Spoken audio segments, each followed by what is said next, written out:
Question, what is the name of a tool that allows you to look up subjects in the Bible? Does anyone know what that is called? Yes, a concordance. That's what this book is here. And I heard the name Strong's Concordance, and this happens to be a Cruden's Concordance. Now, what is the difference between a Cruden's Concordance and a Strong's Concordance? What does the Strong's have that the Cruden's doesn't? Sister Cindy? I was just going to say, Cruden's is crude, Young's is young, and Strong's is strong. Okay. Hey, by the...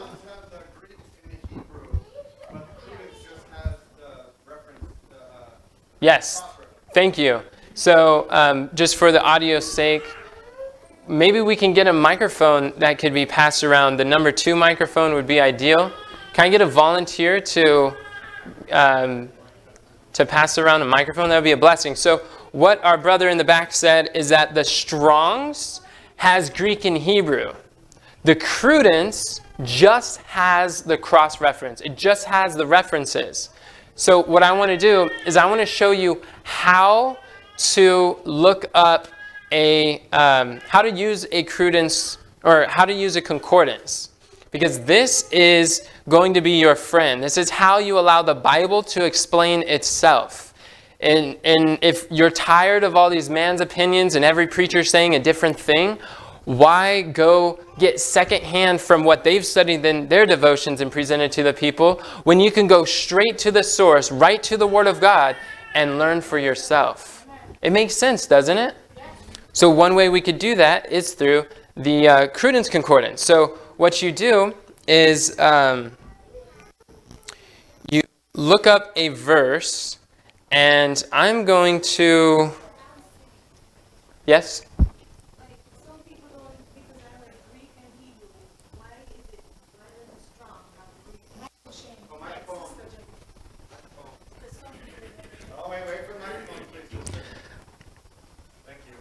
What was your question?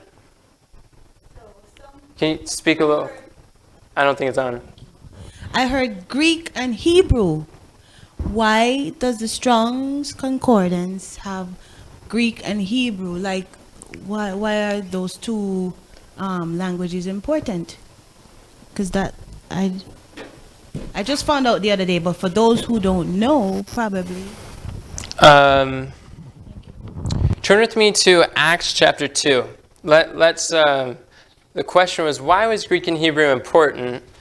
And I'd like to rephrase the question: is the Greek and Hebrew important, and is it necessary to understand the Bible? Do we need to know Greek and Hebrew first? Turn with me to Acts chapter 2, and we're going to begin in verse 4.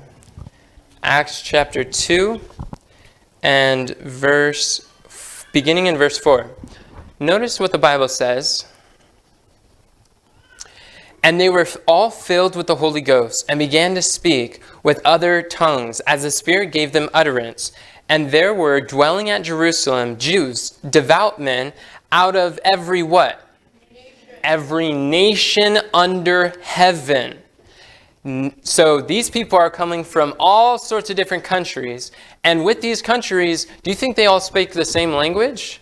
Or different languages? All sorts of different languages. So verse 6. Now, when this was noise abroad, the multitude came together and were confounded, because that every man heard them speak. This is Peter and the apostles. He was preaching, he was giving a message, and they were confounded because that every man heard them speak in his own what? His own language. Okay, verse 7. And they were all amazed and marveled, saying one to another, Behold, are not all these which speak Galileans? And how hear we every man in our own tongue? And that word tongue is glossa, it is language, wherein we were born. And then it starts listing off all of these different nations from all around the world, that people were coming together in the day of Pentecost. And when these Galileans, these fishermen, these uneducated, they don't know all these different languages. And yet when they spoke, everybody was able to hear it in their own language. So we find that it was not essential for them to all speak one original language, but that God was able to use their own language to understand the Bible or understand the words that were spoken. Yes?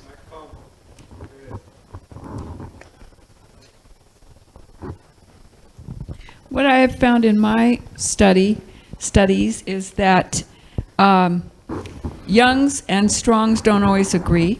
Yeah. And Old Strongs and New Strongs don't agree. That's right. So the weight of evidence, if you will, is on cross-referencing, and let the Bible speak for itself. Amen. And don't put your trust in Greek and Hebrew completely, because Right. sometimes it'll lead you astray. Amen. And that's so true, because when you go to a Strong's Concordance, for those of you who don't know, this is the Crudence, and it's this small. But the Strong's Concordance is like that big of a book, and it's like that thick. It is significantly different, and it's a heavy-duty book. And the reason why is because for every word, they may have like 30 different definitions, and it could be pretty confusing. But I would assure you that you actually don't have to know Greek and Hebrew in order to understand the Bible. When you allow the Bible to explain itself, that is going to be more consistent, because the spirit of the prophets are subject unto the prophets. And this method of studying is actually called proof text method, meaning you have a text to prove every statement. It's just allowing the Bible to explain itself.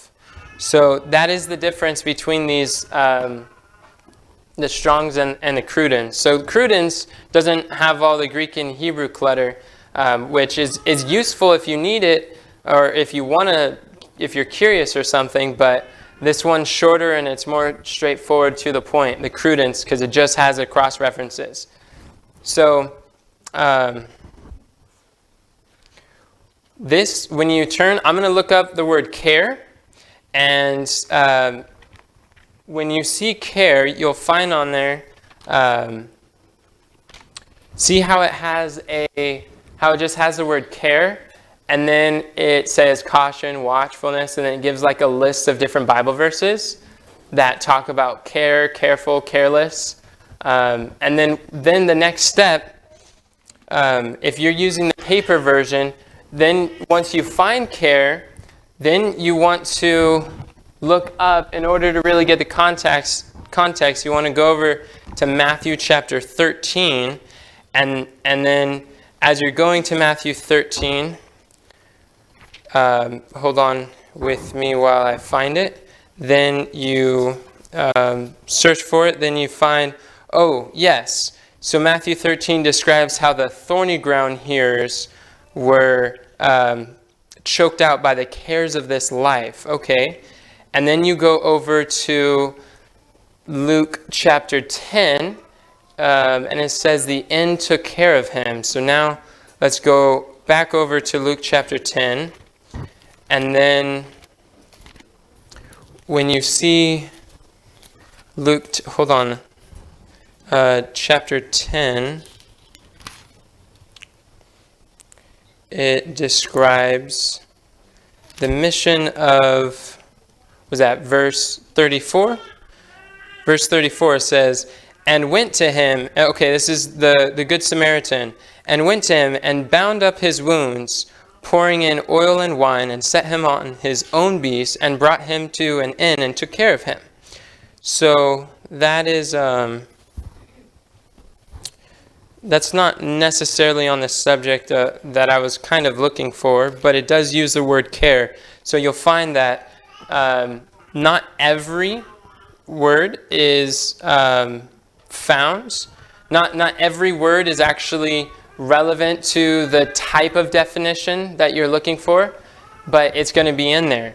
And why I recommend using a electronic concordance is because it can, to look up each and every one of these references, as you can see, that is the process of how you would do it. You'd first find it in the concordance, then you would find it verse by verse and flip to each of the pages, and that can work for some if that's something you want to spend time doing. But there's a faster way, and I'm going to show you how to do that too. I'm actually going to show you on the screen. But another tool that is very helpful is something that is called the Treasury of Scriptural knowledge.